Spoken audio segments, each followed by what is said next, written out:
राधे राधे। राधे राधे महाराज जी। महाराज जी, शास्त्र के अनुसार संतान उत्पत्ति से पहले ही साधु संतों का आशीर्वाद लेना चाहिए और नाम जप करना चाहिए, महाराज जी ऐसा है? अब अपने सनातन धर्म में तो ऐसा है, ये देवी देवताओं की आराधना, भगवान की आराधना, संत महात्मा और ऋषि मुनियों के आशीर्वाद, ये तो अपने सनातन धर्म की परंपरा ही है। तो इसमें नवीन बात क्या है? पहले ही देवी देवताओं की आराधना, संत महात्मा। लेकिन अब गर्लफ्रेंड बॉयफ्रेंड वाले मानेंगे? है गर्लफ्रेंड बॉयफ्रेंड ब्रेकअप, फिर बॉयफ्रेंड, फिर ब्रेकअप, देवी देवता की जरूरत क्या है? ये तो उनकी बात है जो ब्रह्मचर्य से रहे। अब ब्याह होने जा रहा धर्म के अनुसार, तो फिर देवी देवताओं का पूजन, गुरुजनों का आशीर्वाद, फिर गृहस्थी में मंगलमय। अब भाई हमारी समझ में नहीं आता कैसे देवी देवताओं का आशीर्वाद लेंगे जब कई बॉयफ्रेंड बन चुके, कई गर्लफ्रेंड बन चुकी, लिव इन रिलेशन चल रहे हैं। तो हमें तो लगता है कोई बिरले ही बच्चा बच्ची ऐसे होंगे जो धर्म पूर्वक ब्याह करके फिर गृहस्थाश्रम के कर्म करें। हाँ, तो हमें ये बहुत हमारी प्रथा है पुरानी कि जब तक देवी देवताओं का अर्चन बंदन पूजन न हो जाए तब तक पति पत्नी नहीं मिलते थे। सबका आशीर्वाद लेकर के ब्याह होने के बाद भी पूरे गांव के देवी देवता पूजे जाते थे और सबका आशीर्वाद लेकर माता पिता के आशीर्वाद से फिर गृहस्थ धर्म में ऐसा। जी आशी वर्मा जी। राधे राधे।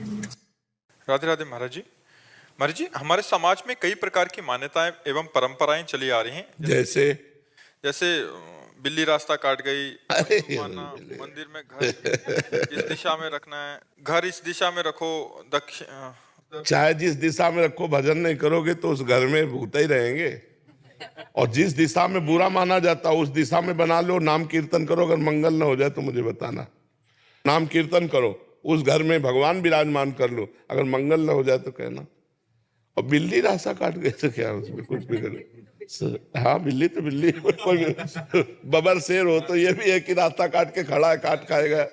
ये यूके से आए हैं तो हम आपके पास आने लगे थे, तो रास्ते में जब गाड़ी स्टार्ट की तो बिल्ली रास्ता काट तो गई। आ गए ना। मैंने इनको बोला बिल्ली काट गई, कहते हमारे यूके में तो सब पास में रखते हैं। तो बिल्कुल बिल्कुल तो खिलाते पिलाते और उसके साथ कहते मेरा बिल्लू मेरा बिल्लू। बिल्कुल।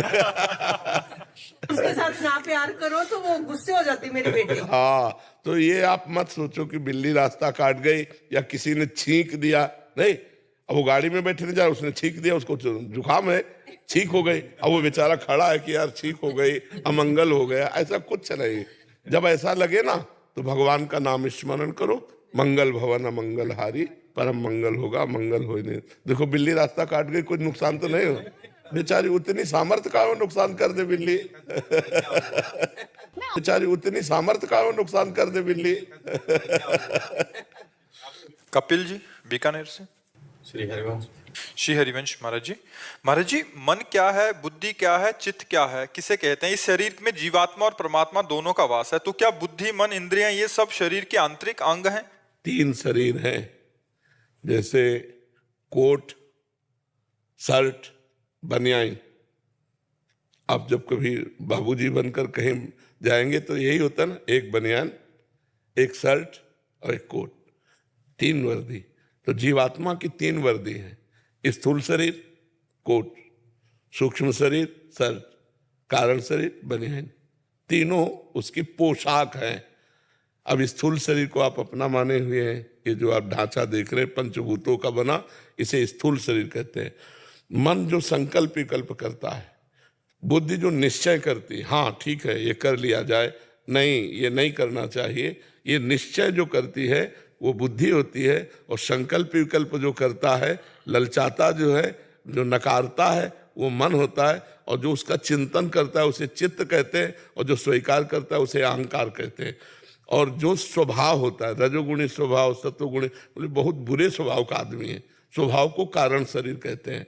तो स्थूल सूक्ष्म कारण शरीर, इन तीनों शरीरों में जो अपनापन कर लिया उसे जीवात्मा कहते हैं।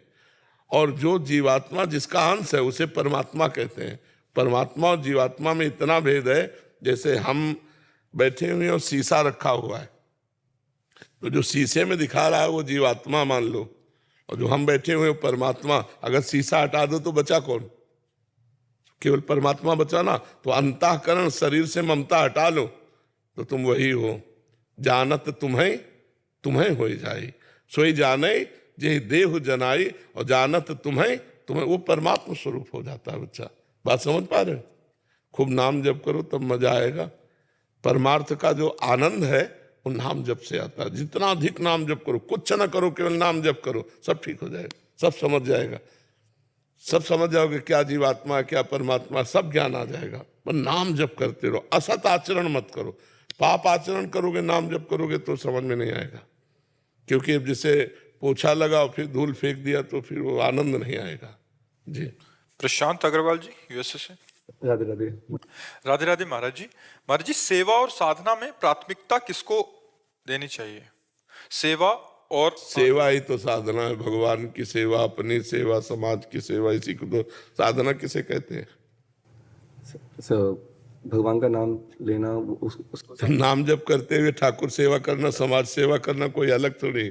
सेवा और साधना अलग नहीं है, एक ही बात है, एक ही बात। तो महाराज जी, जैसे अगर सेवा कर रहे हैं उस समय नाम जप चल रहा है तो वो वही सेवा है, वही भागवतिक सेवा मानी जाएगी। जिसमें नाम जप नहीं चल रहा है तो सब कोई कर ही तो रहा है, फिर कर्म हो जाएंगे, शुभ और अशुभ कर्म हो जाएंगे, सेवा शब्द नहीं जुड़ेगा। सारा संसार तो कर्म कर रहा है ना। सेवा तभी होगा जब नाम सुमिरन करते हुए आप भगवान के लिए कर रहे हैं। तो नाम बोल रहे हैं या मन में चल रहा है? हाँ, चाहे बोल के करो चाहे मन के से करो, वो तो तुम्हारी स्थिति है कि वैखरी से बोलते हो या उपांश से या मानसिक, वो तो तुम्हारी स्थिति है। लेकिन नाम जब चलते हुए जो कार्य होता है वही सेवा होती है। और नाम जब नहीं हो रहा है महाराज जी तो मतलब तो कर्म हो जाएगा। हाँ, वो कर्म दो प्रकार के होते हैं, एक पाप कर्म, एक पुण्य कर्म, निषिद्ध कर्म, और एक विधान कर्म, शुभ कर्म, अशुभ कर्म। जी महाराज जी, क्या दान करने से भगवत प्राप्ति हो जाएगी नहीं, या स्वर्ग मिलेगा? नहीं। हाँ, स्वर्ग की बात तो इतना बड़ा दान करो तब। हमारे पाप के जो कर्म ऐसे होते हैं, मान लो किसी की निंदा कर दी, सारे पुण्य नष्ट हो गए। किसी संत महात्मा की निंदा कर दी, सारे पुण्य नष्ट हो गए। लेकिन भगवान का नाम नष्ट होने वाला नहीं। आपने एक बार कहा राम और इसके बाद निंदा किसी की कर दी तो ये आपका रुक गया, अब उस निंदा का कष्ट भोगो। इसके बाद जब शुरू होगा तो दो कहोगे राम तो दो हो जाएंगे, प्लस हो जाएगा। नाम नष्ट होने वाला नहीं, पुण्य नष्ट हो सकता है। जी महाराज जी, जैसे अभी दान पुण्य किया वो इधर नष्ट भी हो जाता है? हाँ, तत्काल नष्ट हो जाता है। भक्तन निंदा अति बुरी भूल करे जिन कोय, कि सुकृत बहु जन्म के छिन में डारे खोए।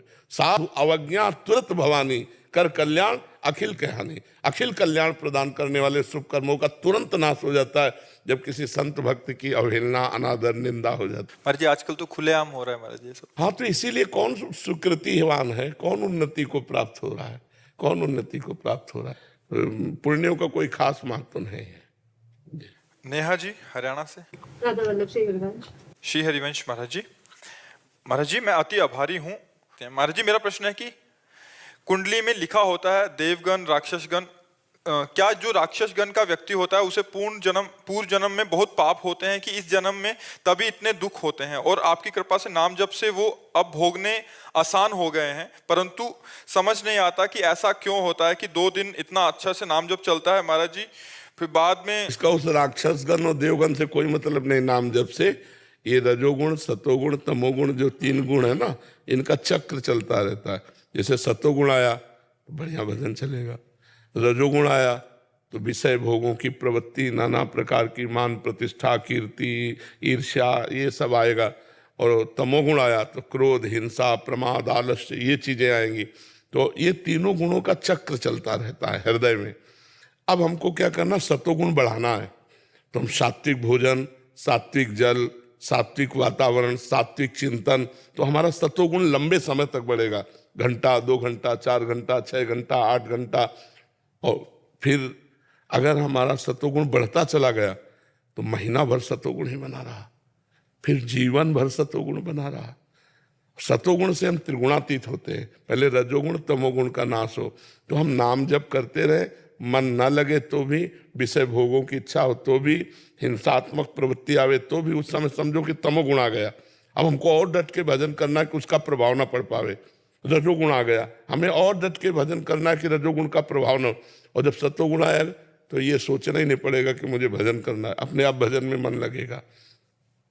हमारा खान पान सतोगुण हो, हमारा व्यवहार सतोगुण हो, हमारा चिंतन सतोगुण हो। हमें सतोगुण की जरूरत है, क्योंकि सतोगुण के, जैसे कांटे से कांटा निकाला जाता है, तो है तीनों गुण माया के ही, पर सतोगुण हमें सपोर्ट करता है, तो हम सतोगुण से रजोगुण तमोगुण का नाश करके सतोगुण की वृद्धि करके और भगवदानंद में आके सतोगुण का भी त्याग कर देते। कांटे से कांटा निकाला, उसको भी फेंक दिया, तब हमारा एक तार भजन चलेगा। इसमें कोई दैत्य राक्षस भूत प्रेत इसका कोई मतलब। राधे राधे महाराज जी। राधे राधे महाराज जी।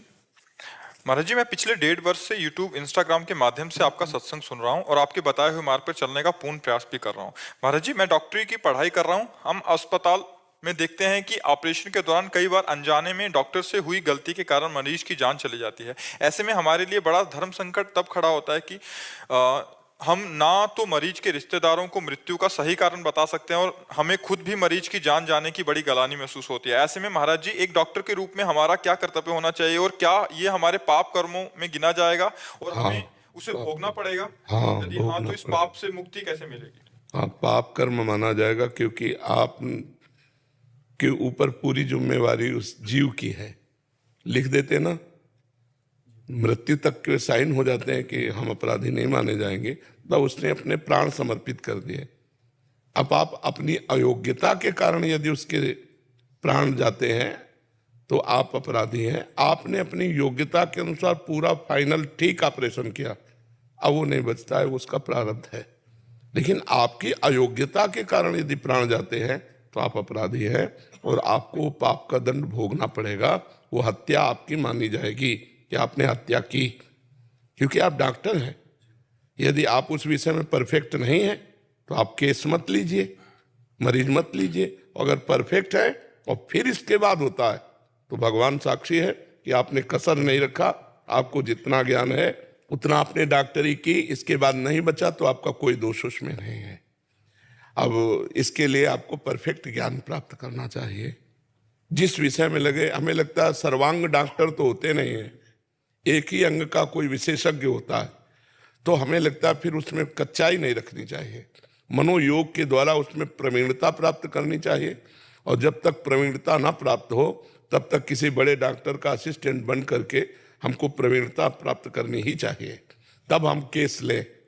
नहीं तो जल्दी, और बहुत प्रवीण बुद्धि रखें, क्योंकि आपकी जरा सी गलती में, नस नाड़ियाँ ही तो है, जरा सी गलती में बहुत बड़ी हानि हो सकती है। जरा सा इधर से उधर प्रमाद स्थिति हुई कि मामला गड़बड़ हो सकता है। इसलिए बहुत सावधानी, बहुत विशेष कार्य। डॉक्टर को भगवान का दर्जा दिया गया है, नहीं दिया गया कि डॉक्टर दूसरा भगवान का रूप। कितना भी कष्ट में मरीज हो वो कुछ मिनटों में समाधान निकाल देता है, तो भगवान का स्वरूप कहा गया है। तो अपने स्वरूप को समझे, अपने को नादान स्थिति में कोई केस ना ले, पहले खुद परफेक्ट हो जाए। कई ऑपरेशन अपने बड़ों के साथ पूरा करे, उसमें बहुत ईमानदारी से अपनी एकाग्रता लगा कर देखे, क्योंकि बहुत बड़ी जिम्मेवारी मिलने वाली है। किसी का ऑपरेशन करना मतलब उसके प्राणों पर है, अगर चूक हो गई तो मृत्यु हो जाएगी। तो इसलिए बहुत सावधान, और उसका प्रायश्चित है, आगे से ऐसी गलती ना करना पहला, और दूसरा नाम जप करो, भगवान से प्रार्थना करो। महाराज जी, इसमें जैसे कि कई ऑपरेशन ऐसे होते हैं जिसमें बहुत बारीकी से कई नसें आपस में जुड़ी होती हैं, तो उसमें डॉक्टर अपना पूरा प्रयास करता है, लेकिन गलती से दाएं बाएं हल्का सा हो जाए तो उसमें फिर क्या मतलब डॉक्टर की ही गलती मान, क्योंकि कई चीजें जैसे हाँ, इसी प्रवीणता की तो फीस मिलती है। इसी प्रवीणता के लिए तो आपको पद में बैठा लगा, डॉक्टर पद में। अब ऐसा नहीं कि आपकी चूक को कह दिया जाए कि ये तो ऐसा चलता है, ऐसा नहीं चलेगा।